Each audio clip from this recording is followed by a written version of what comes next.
Hey everyone, James Niggemeyer here. Thanks for tuning back into my YouTube channel. Today I'm headed to the lake.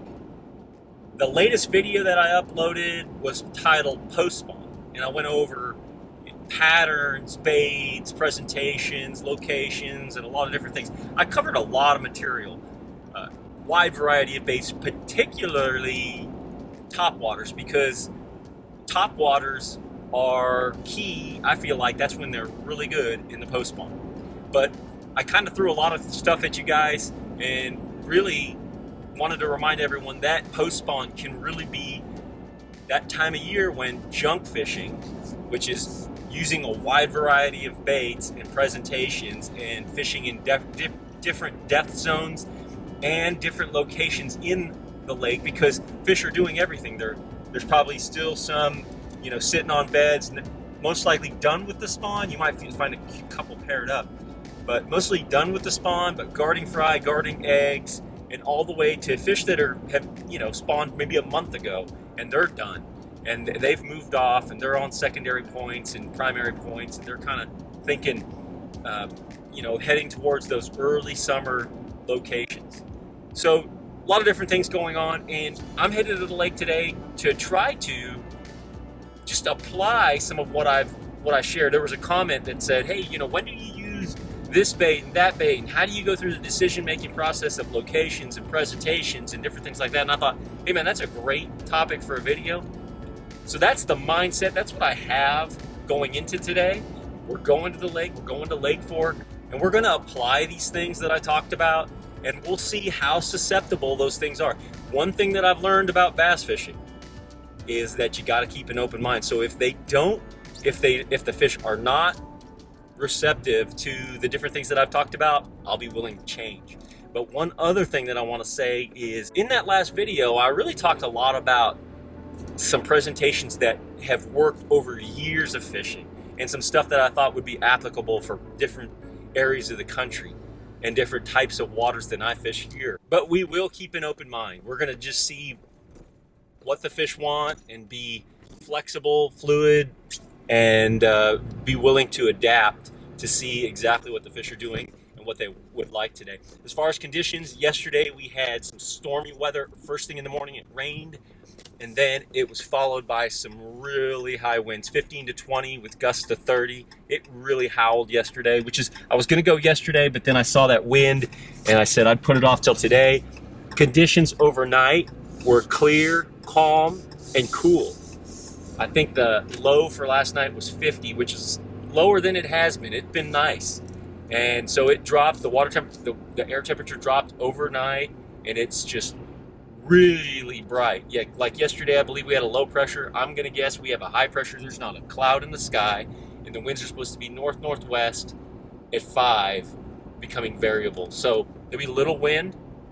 So we might have to adapt. We might have to try some different things. So I'm pretty sure you could see that bird activity. There was 2 herons and 2 egrets, and then there's a bunch of turtles just sitting off the bank, and one of the herons picked up a shad. So there's definitely, I'm even hearing some shad flicker behind me. There's definitely some sort of shad spawn activity going on in this kind of a red clay point here. No bites yet, but I can tell I'm around the right deal.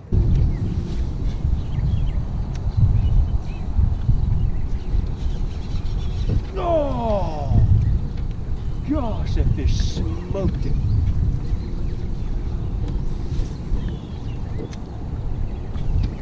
Oh, that was a good one. It's like a 34 pounder.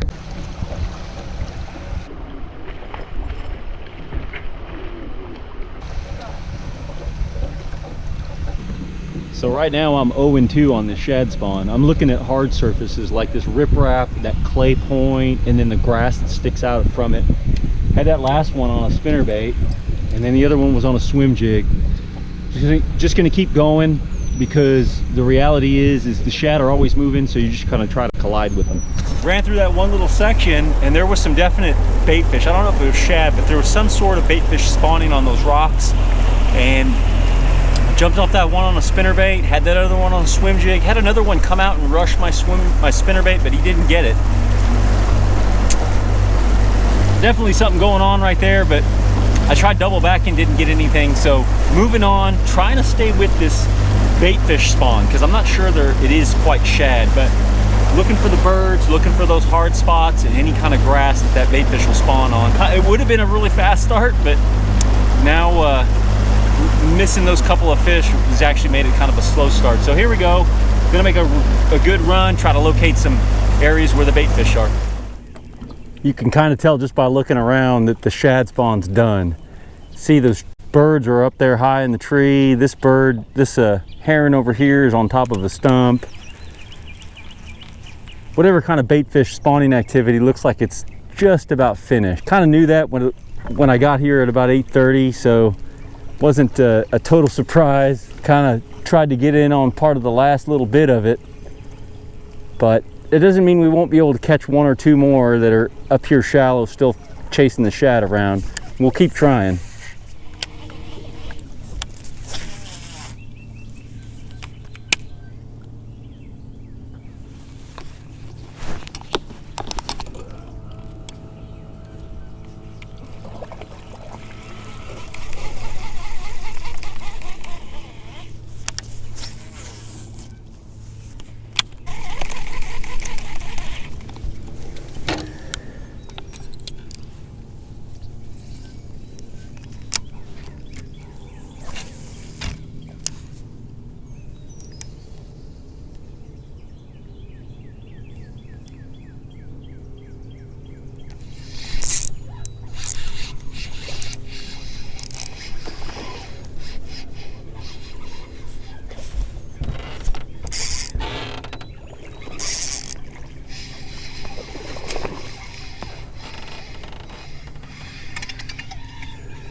You can do that with 10-pound gamma. Saw that fish over there up in that little needle grass, or she was just kind of poking around that corner there, and I threw my frog and she nosed up to it, kind of swam up to it. Pretty fish. That's our first fish of the day. Put her back. Right. So I just saw her over there, and she was just sitting right up there along that needle grass or pencil reeds, and I pitched over there and she just kind of nosed up on the frog and was looking at it. And I pitched over there again and she kind of looked at it, so I could tell she's protective. So I just picked up my drop shot and threw it over there, out away from it, like 3 or 4 feet away from it, and I didn't see her anymore, and I lifted up and it was heavy. So that's the first fish of the day. Kind of seems like after that morning early period, say before 9:30 or so, seemed like that the shad or bait fish, there were some areas with shad and some areas were some sort of elongated needle, that like elongated bait fish that were spawning or something like that. But after that, it seems like it just got tough. I have seen quite a few fish up here kind of cruising, and some that are exhibiting spawning activity, but that's the first fish. Pitched over there and caught her, so that was kind of cool. Break the ice. So that's just kind of my thought process for today. This video is try to give you guys an idea. You know, there was a lot of baits that I threw down, and kind of how do you work through the process of, you know, which baits and why you do what. But bass fishing's a kind of like a dance, or it's kind of like a chess game. You could have all these plans and you could have all these different ideas of how it's supposed to go down, but you don't know what's going to happen until you get out here and start to apply some things. Because as you go and try to you know, run shad pattern fish or fish that are feeding on bait fish, and then it slicks off and gets calm like this, that pattern's going to get shot down quick. Not only that, but the fact that you have this high pressure with no clouds in the sky, and you have just the lack of wind and all those things like that, it just makes for a tougher day of fishing overall. So you've got to adjust and try different things. So the point of that video, that post spawn video, is to give you a lot of different a lot of different baits, a lot of different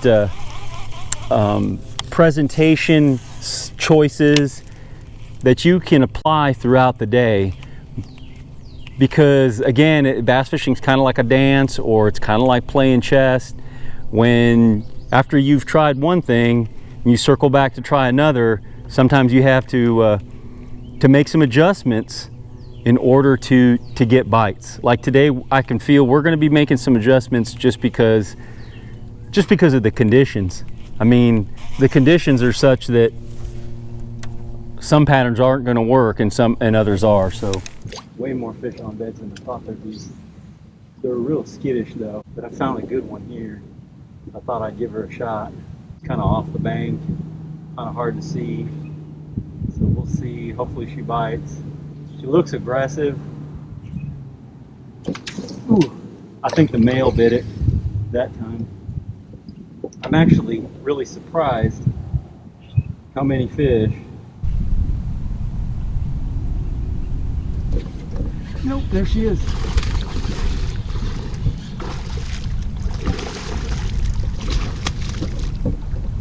Pretty fish.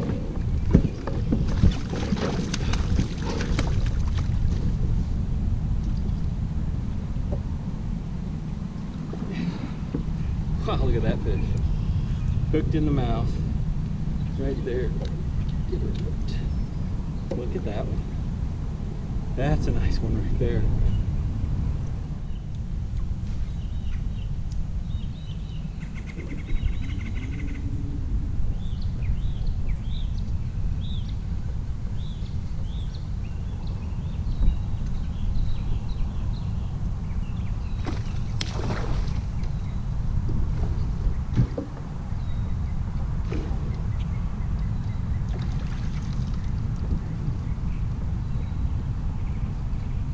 Pretty one.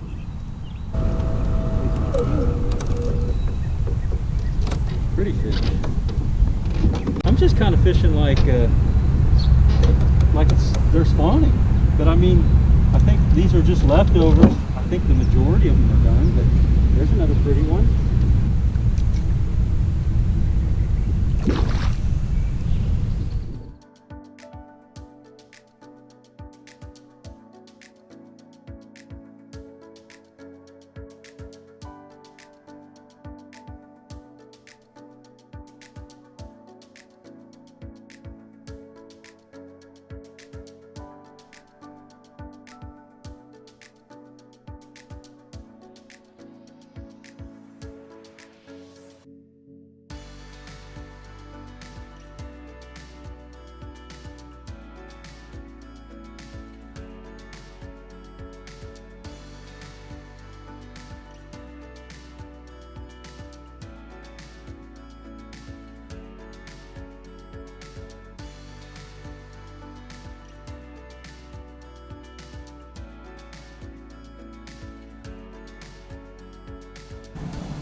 Inside the mouth.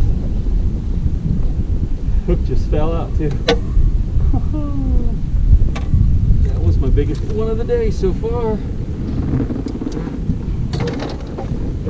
I'm just blown away how many fish are still on beds.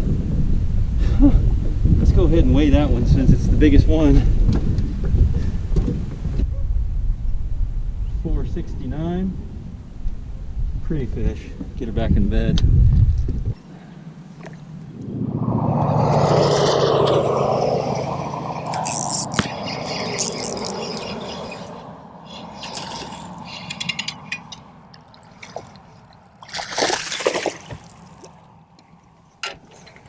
Oh yeah, that fish is bigger than I thought it was.